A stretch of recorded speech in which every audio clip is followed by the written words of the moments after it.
اعوذ باللہ من الشیطان الرجیم، بسم اللہ الرحمن الرحیم، الحمد للہ رب العالمین وصلی اللہ علی محمد وآلہ الطاہرین، اللہم صلی علی محمد وآل محمد۔ خوب توحید ذاتی در قرآن و روایات بحث چل رہی تھی توحید کے سلسلے میں کہ توحید کی جو دو قسمیں، توحید نظری اور کیا تھا مولانا دوسرے، توحید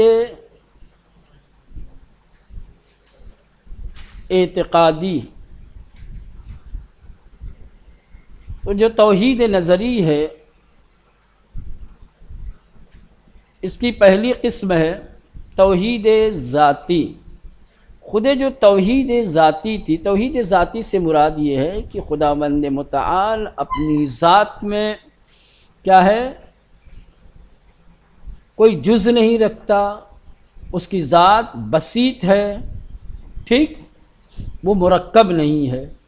دوسرے یہ کہ خداوند متعال ہر طریقے کی شرکت سے منزہ ہے، مبرہ ہے، یعنی خدا ایک ہی ہے، کوئی دوسرا خدا نہیں ہے۔ یہ سب باتیں چل رہی تھیں۔ اب یہ تو ساری عقلی گفتگو تھی، دلائل کی گفتگو تھی، ٹھیک۔ خود قرآن مجید میں، قرآن کی آیتوں میں اور معصومین علیہ السلام کی روایتوں میں توحید ذاتی کو کس طریقے سے پیش کیا گیا ہے، بیان کیا گیا ہے، اب اس کو بیان کریں گے، سمجھ رہے ہیں۔ اب عقلی بحثیں نہیں آئیں گی بلکہ نقلی باتیں آئیں گی۔ نقل جو ہوا ہے قرآن و روایات میں کس انداز اور کس طریقے سے توحید ذاتی پروردگار کو بیان کیا گیا ہے، اس کو بیان کریں گے۔ دیکھیں، توحید ذاتی در قرآن و روایات، قرآن و روایات میں توحید ذاتی در مباحث قبلی گزشت کریں کہ پہلے کی بحث میں گزر چکا ہے کہ اولین قسم از اقسام توحید نظری، توحید نظری کے اقسام میں سے جو پہلی قسم ہے وہ ہے توحید ذاتی۔ اب جو خود توحید ذاتی ہے اس کے دو پہلو ہیں، دو رخ ہیں۔ توحید ذاتی کے دو رخ اور دو پہلو ہیں۔ نمبر ایک، خدا کی ذات پر بساطت کا اعتقاد۔ کیا مطلب خدا کی ذات کو بسیط ماننا؟ یعنی خدا کی ذات مرکب مولانا نہیں ہے، خدا کی ذات مختلف اجزاء سے تشکیل نہیں پائی ہے۔ اعتقاد بے بساطت ذات، ذات کے بسیط ہونے کا اعتقاد۔ ذات کے بسیط ہونے کا اعتقاد کیا مولانا؟ یہ بسیط مرکب کے مقابلے میں ہے کہ خدا مرکب نہیں ہے۔ کہ گاہ بیان توحید احدی گفتے می شبد، کہ اس کو توحید احدی کہا جاتا ہے۔ خدا کی ذات بسیط ہے، مرکب نہیں ہے، اسی کو توحید احدی کہتے ہیں۔ دوسرا رخ توحید ذاتی کا اعتقاد بے یکتائی ذات الہی، ذات الہی کے واحد اور ایک ہونے کا اعتقاد، ونفی شریک و ہمتا از او، اور اس کے جیسا، اس کا ہمتا اور اس کے شریک ہونے کی نفی۔ خدا اپنی ذات میں یکتا ہے، واحد ہے، کوئی اس کے جیسا نہیں، کوئی اس کا شریک نہیں، نفی شرک، ٹھیک۔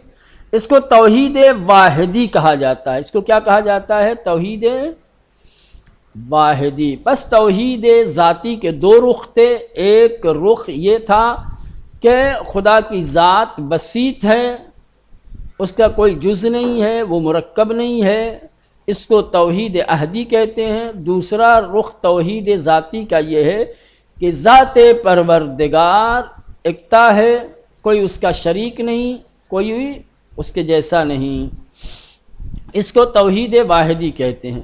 با توجہ بے شیوع نسبی اعتقاد شرک آمیز بے وجود دو یا چند خدا مانند اعتقاد بے تنویت و تسلیل قرآن کریم بر بعد دوم تاکید بیشتری دارد۔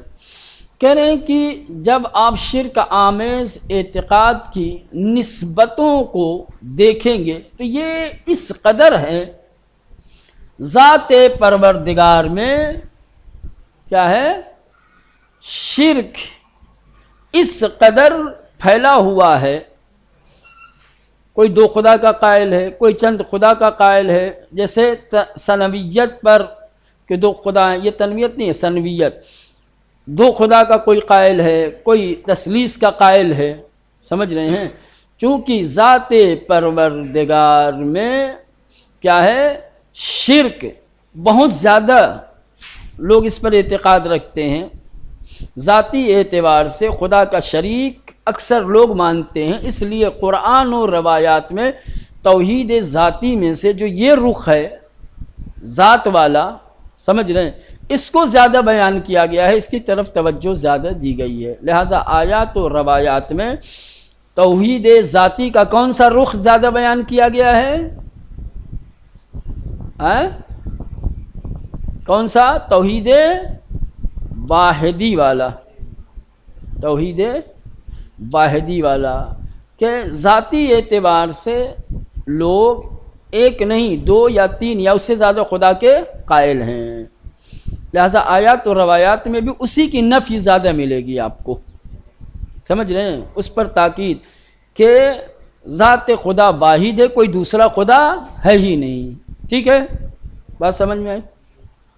چلے گی بات توجہ بے شیوع یعنی کسی چیز کا بہت زیادہ رائج ہونا، شائع ہونا، سمجھ رہے ہیں، پھیلا ہوا ہونا، نسبی اعتقاد شرک آمیز، شرک آمیز اعتقاد کی بنسبت جو شیوع پایا جاتا ہے، مثلا وجود دو یا چند خدا، مثلا لوگ دو یا چند خدا کے اوپر جو اعتقاد رکھتے ہیں اور کثرت کے ساتھ یہ چیز ہے، جیسے مانند اعتقاد بے ثنویت، جیسے دو خدا پر اعتقاد و تثلیث یا تین خدا پر اعتقاد، قرآن کریم بربعد دوم، قرآن مجید نے جو توحید ذاتی کا دوسرا رخ اور دوسرا پہلو ہے کہ ذات الہی یکتا ہے، اس پر تاکید بیشتری دارد، اس پر قرآن و روایات نے زیادہ تاکید کی ہے۔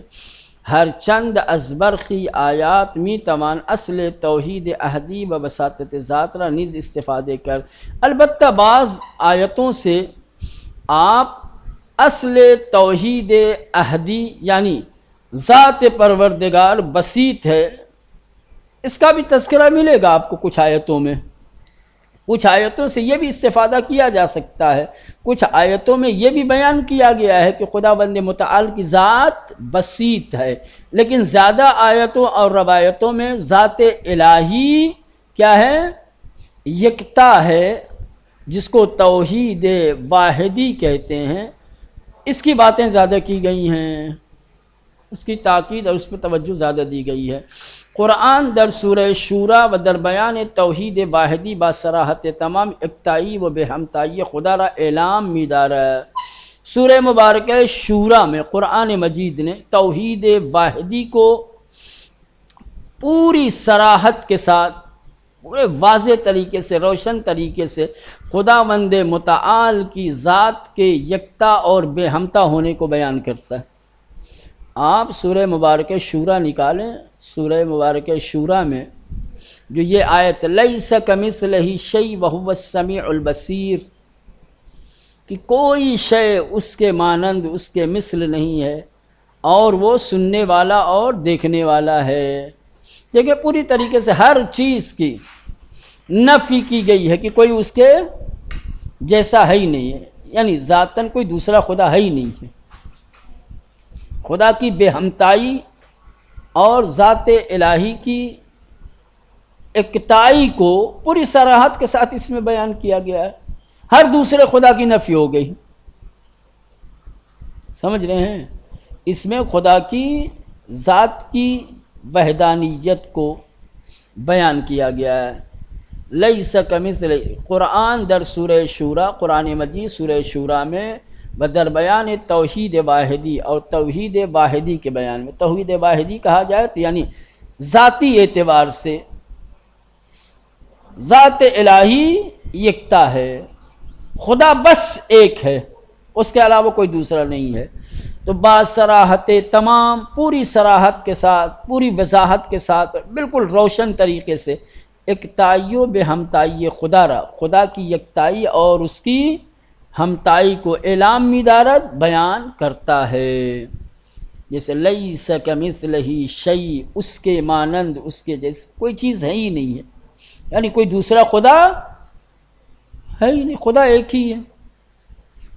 با توجہ بے قواعد زبان عربی، کہہ رہے ہیں کہ جب آپ عربی زبان کے قاعدے کی طرف توجہ فرمائیں گے تو ان آئے وجود ہر گونے مثل و مانند و شبیہ و نظیری جا برائے خدا نفی میں کنا، تو عربی قاعدے کے تحت یہ آئے کریمہ ہر طرح کے مثل و مانند، شبیہ، نظیر کیا ہے، خدا کے مقابلے میں اس کی نفی کرتا ہے۔ گویا یہ آیت یہ کہہ رہی ہے کہ خدا کے جیسا، خدا کے مثل، خدا کے مانند کوئی اور ہے ہی نہیں، یعنی دوسرے خدا کی اور خدا جیسے کسی اور کی پوری طریقے سے کیا کرتا ہے، نفی کرتا ہے، انکار کرتا ہے۔ البتہ در ان کی معنی دقیق واجگان عبارت آغازی نے ان آئے چیز بین مفسران اختلاف نظر ہے، کہ البتہ ان کلمات کے دقیق اور حقیقی معنی کیا ہیں جو عبارت کے آغاز میں ہے، اس آیت کے ابتدا میں، اس آیت کی عبارت کے ابتدا میں جو کلمات ہیں اس کلمات کے دقیق اور حقیقی معنی کیا ہیں، معنی کے حوالے سے مفسرین کے درمیان کیا ہے، اختلاف ہے۔ منشأ ان اختلاف آن است کہ حرف کاف در عبارت کا مثلہی حرف تشبیہ و بمعنی مثل و مانند است، بنابر ان گویا در انجا واجہ مثل دوبارے تکرار شدہ۔ اختلاف کیوں ہوا ہے؟ عبارت ایک ہے، کلمات ایک ہے، تو معانی میں اختلاف کیوں ہے؟ کہ اختلاف کی وجہ اور اس کی بنیاد حرف کاف ہے جو کمثلہی میں، سمجھ رہے ہیں؟ کاف کو اگر حرف تشبیہ مان لیا جائے تو مثل کے معنی بھی تو وہی ہوتا ہے، تو گویا کلمہ مثل اس عبارت میں دو بار آیا ہے، کمثلہی یا اصل میں مثل مثل ہے نا، کاف بھی مثل اور تشبیہ پہ دلالت کرتا ہے اور مثل ہی تو ہے ہی ہے۔ وہ معنی تحت اللفظی آئے انس، اب جب کاف کو بمعنی تشبیہ لیں گے تو اس کے تحت اللفظی معنی کیا ہوگا، ہی چیزی مانند مانند اونیس، کہ کوئی چیز اس کے جیسی نہیں ہے۔ در انجا ہر یک از مفسران کوشیدہ ان بنحوی حکمت ان تکرار را بیان کنند، کہہ رہے کہ اس مقام پر، اس جگہ پر، اس آیہ کریمہ کے سلسلے میں تمام مفسرین نے اس بات کی سعی و کوشش کی ہے کہ اس آیہ کریمہ میں تکرار کی حکمت کو کیا ہے، کسی طریقے سے بیان کریں۔ کاف تشبیہ اور مثل، ٹھیک، یہ گویا ایک ہی معنی میں ہے، تو ایک ہی معنی میں ہے تو گویا لفظ کی تکرار ہے نا، لفظ کی تکرار نہیں ہے، معنی کی تکرار تو ہے، ٹھیک، تو کیوں آخر معنی کی تکرار ہوئی ہے، اس میں حکمت کیا ہے، مفسرین نے الگ الگ بیان دیے ہیں۔ گروہی گفتند کی اساساً حرف کاف در انجا حرف زائد است، بعض نے کہا ہے کہ اس آیہ کریمہ میں جو حرف کاف ہے وہ زائدہ ہے، لیسا مثلہ شیء اصل میں ہے، کاف زائدہ ہے، کاف کا یہاں معنی نہیں کیا جائے گا، اور اگر معنی بھی کیا جائے گا گروہی گفتند کی اساساً حرف کاف در انجا حرف زائد است، بعض مفسرین نے کہا ہے کہ بنیادی طور پر اس آیہ کریمہ میں حرف کاف کیا ہے مولانا؟ زائد ہے. و برائے تاکید بیشتر مضمون آئے بکار رفتے است.